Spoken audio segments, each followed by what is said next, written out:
Joining me now, former Homeland Security Secretary Jay Johnson, who also served as a general counsel at the Pentagon.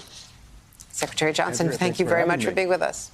Well, sure. After that day that we all experienced yesterday, I wanted to talk to you about what they referred to as terrorists, the rioters as terrorists, Officer Hodges in particular. He even read the U.S. statute defining domestic terrorism at one point. So what should we be doing differently to counter this homegrown threat?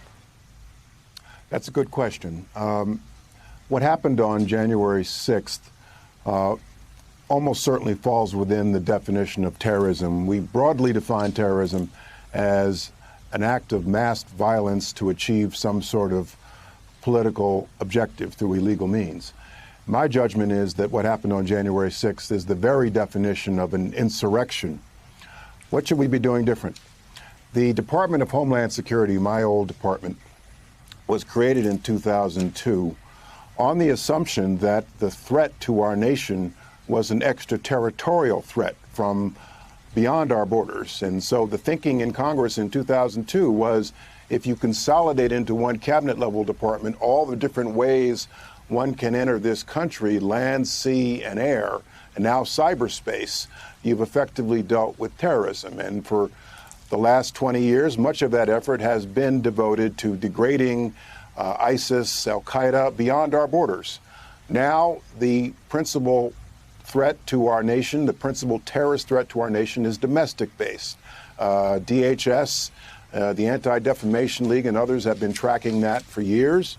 And what many Americans don't understand is that there are not a lot of DHS police running around in the interior looking for terrorists or insurrectionists. And so that has fallen largely to the FBI. I think we need to take a hard look at how our federal government might realign itself to deal with the current threat environment.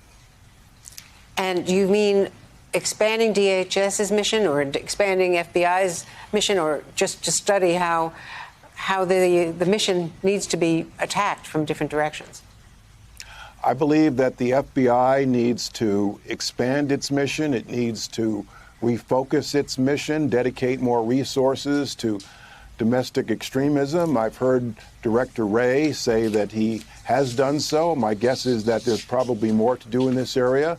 When I was in office as Secretary of Homeland Security, I spent a lot of time going from community to community, bringing local and federal law enforcement together and community organizations to try to identify domestic-based violent extremism before it turns illegal. I think DHS is in a position to do more there. DHS also, through its grant-making activity to local law enforcement, can help rechannel a lot of their efforts toward domestic extremism.